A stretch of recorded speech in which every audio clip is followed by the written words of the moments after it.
कौन है? तनख्वाहें कितनी उनकी? 50-60 हज़ार 70 हज़ार रुपए। और हम प्राइवेट स्कूल खोलते हैं जो लोग, वो तनख्वाहें 10-12-15 हज़ार रुपए। लेकिन उस 50-60 हज़ार रुपए तनख्वाह पाने वालों से बहुत अच्छी पढ़ाई ये लोग करते हैं जो प्राइवेट स्कूल चलाते हैं माशाल्लाह आज। और आज मुल्क में माशाल्लाह एक हवा चली है। बहुत खुशी की बात है कि आज जो है, देखिए, जब देश आज़ाद हुआ था उस वक्त हम गुलाम, उसके पहले हम गुलामी में थे और अंग्रेज़ों का राज था।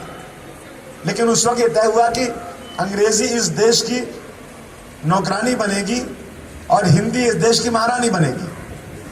लेकिन अंग्रेज़ी का ऐसा जोरदार चल रहा है कि आज जो पढ़ा लिखा आदमी नहीं है वो भी बेचारा कोशिश करता है 2 लफ्ज़ अंग्रेज़ी के बोल दो ताकि मुझे लगे कि मैं पढ़ा लिखा हूँ। हमारे नेता ज्ञानेश्वर मिश्रा जी कहते थे कि मैं एक बार, मुझे मेरा पैसे नहीं थे तो मैं अखबार बेचने निकला, तो जब अखबार रद्दी वाला आया तो उसने हिंदी के अखबार, उर्दू के अखबार अलग कर दिया और अंग्रेजी के अलग कर दिया। मैंने कहा भाई रद्दी में बेचना है, क्यों अलग कर रहे हो? बोले अंग्रेजी वाले अखबार की कीमत ज्यादा है और हिंदी वाले अखबार की कीमत कम है। ये है मुल्क के हालात। आज अफसोस कि इस देश में 70 साल आजादी के बाद भी हमारी जबान क्या है हमें नहीं मालूम। एक जबान है ही नहीं। महाराष्ट्र में जाओ तो मराठी बोलना है, गुजरात में जाओ तो गुजराती बोलना है, पंजाब में जाओ तो पंजाबी सीखो। आप लोग ऑफिसर IAS IRS हैं, आप लोगों को सीखना पड़ता है, लेकिन कम से कम मुल्क की एक जबान तो होना चाहिए जो कश्मीर से कन्याकुमारी तक कोई जाए तो उस जबान को बोल सके। नहीं है आज मैं बहुत मुबारकबाद पेश करता हूँ। इस स्कूल के प्रोग्राम देखे हमने, माशाल्लाह कितना अच्छा काम हो रहा है और इस प्रोग्राम को ला करके RSS को लोगों को दिखाना चाहिए, बताना चाहिए। मैंने पार्लियामेंट में कहा था कि जिस कौम को आप लोग कहते हो कि मदरसों से आतंकवादी निकलते हैं, आप आइए मदरसे में, हम मदरसे में एक कमरा आपको दे देंगे अलग से और एक लगा देंगे वहां पर CCTV और आपको खाने का भी बंदोबस्त करेंगे, 1 रुपया आपको देना नहीं है और आप 24 घंटे उसी मदरसे में रहिए और देखिए मदरसे वाले क्या पढ़ाते हैं। मैं दावे से कह सकता हूं कि आप जब रिजल्ट लिखेंगे तो कहेंगे सबसे अच्छा इंस्टीट्यूशन है जो देश की भक्ति के लिए और देश में आपसी भाईचारे के लिए काम करता है। बहुत अच्छी चीज है ये। लेकिन दोस्तों, मैं प्रोग्राम देख रहा था, आज मुल्क में सबसे जरूरी चीज जो है ना वो नफरत को खत्म करना है। ये मुल्क बहुत अच्छा है और इस मुल्क में सबसे ज्यादा गैर मुस्लिम हिंदू भाई हमारे सेकुलर है। लेकिन इस मुल्क के अंदर 1952 से शिशु मंदिर, क्या नाम उसका है,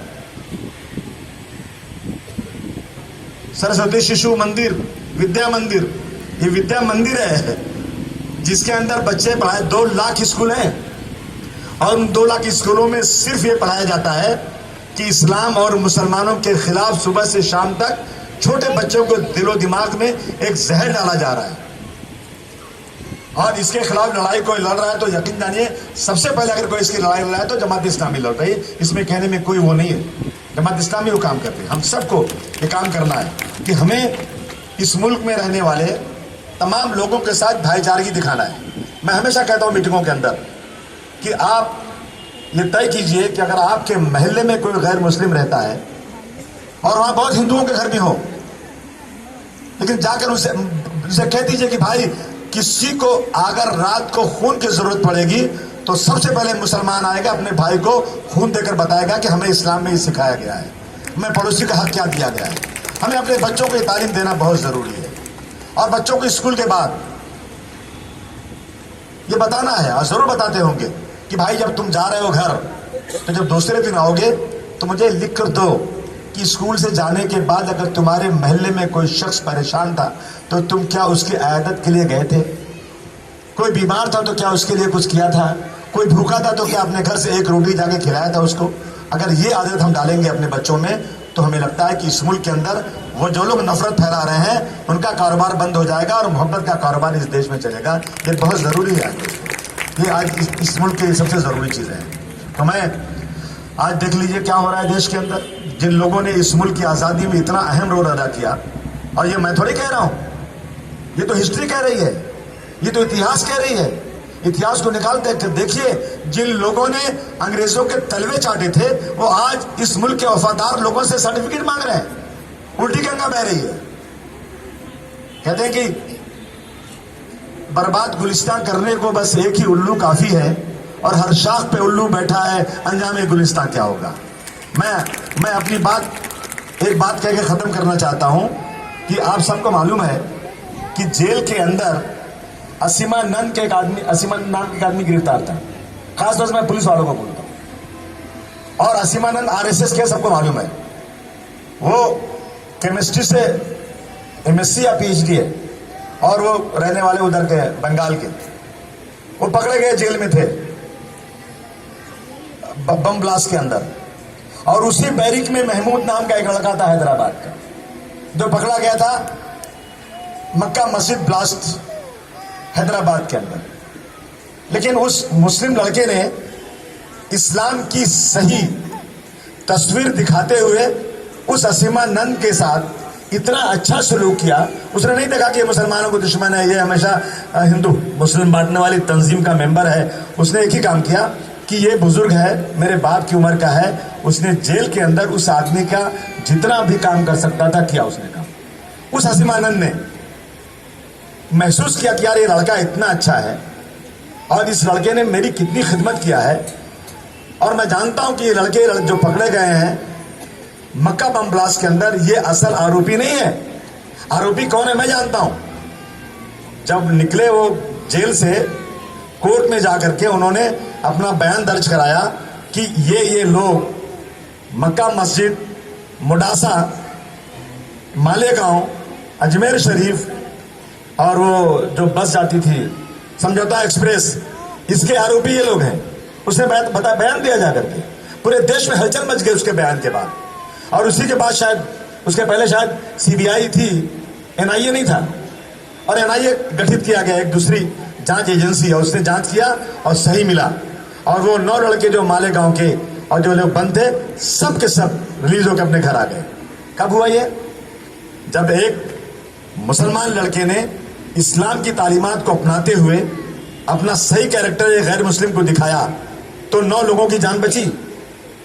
इसलिए मैं कहना चाहता हूं दोस्तों, आज अभी बच्चे दिखा रहे थे माँ बाप की इज्जत करो। यकीन जानिए आज के नए बच्चे जो है ना बेराहों रवा होते जा रहे हैं। कोई माँ बाप की बात सुनने को तैयार नहीं है, सच्चाई है ये। देखिए एग्जाम्पल दिया जाता है 51 का, 49 का नहीं दिया जाता है। और 51 मैं जहां से एमएलए हूं, आप आइए, बच्चे जो है ना अपना बाल आधा काला आधा नीला आधा पीला करके घूमते रहते हैं और सुनते नहीं किसी की बात। माँ कहती है कि ये जो है नशा करता है, और मैं झाड़ू बर्तन करके पैसे कमा के लाती हूं और मुझसे मार के पैसे ले लेता है। मैं क्या करूं? पुलिस में कंप्लेन कर रही है, और कोई सुने। बच्चे मैक्सिमम आज जो है मुस्लिम इलाकों के ये नशे के आदी हो गए हैं, और हम असेंबली में चिल्ला चिल्ला कर थक चुके हैं। हमें असेंबली के फ्लोर पर वादा किया गया कि सरकार एक नया, हर पुलिस स्टेशन के अंदर एक नया स्क्वाड बनाएगी जो इस काम को नशा बंद कराएगी। लेकिन नशा और बढ़ता जा रहा है। मुझे लगता है जानबूझ करके इसको और किया जा रहा है कि कौम तबाह बर्बाद हो जाए। हमें खुद इसकी हिफाजत करनी पड़ेगी, हमें अपने बच्चों की निगरानी करनी पड़ेगी, तब जाकर के हमारे बच्चे सुधरेंगे। आज हालत बहुत खराब है मुल्क के अंदर। मैं फिर से एक बार इस स्कूल के तमाम प्रिंसिपल्स को, तमाम जो लोग स्कूल को चलाते हैं, उनको दिल के गहराइयों से बहुत मुबारकबाद पेश करता हूं कि आपको अल्लाह ताला इसका अजर दीन में भी देगा, दुनिया में भी देगा, और आखिरत में भी इंशाल्लाह देगा। हमें तालीम को आम करना बहुत ज़रूरी है। हम सबको इस काम के लिए आगे बढ़ना चाहिए। मैं भी 3 स्कूल चलाता हूँ। डॉक्टर जाकिर नायक का स्कूल बंद हो रहा था, जाकिर नायक वांटेड हो गए। मैंने असेंबली में खड़े होकर के बात किया और वो स्कूल लिया, वो स्कूल चल रहा है माशाअल्लाह। उसके बाद हम एक स्कूल चलाते हैं भिवंडी के अंदर, वहाँ भी इंग्लिश और अरबिक मेरी बेटी चलाती है। एक स्कूल मैंने आजमगढ़ में खोला है, वहाँ भी चला रहा हूँ। और इंशाअल्लाह हमारा ये प्रोग्राम है कि इस काम में सबसे ताउन लेकर के एक हम माइनॉरिटी तबके की यूनिवर्सिटी महाराष्ट्र में बनाएं, और इंशाअल्लाह उसकी पूरी कोशिश होगी। मैं आप तमाम लोगों का बहुत शुक्रिया अदा करता हूँ। आपने मुझे बुलाया, आपने इज़्ज़त अफजाई की। इंशाअल्लाह जहाँ भी इस तरह का काम होगा ज़रूर हम लोग आपके साथ खड़े रहेंगे। आपका बहुत बहुत शुक्रिया। खुदा हाफिज़।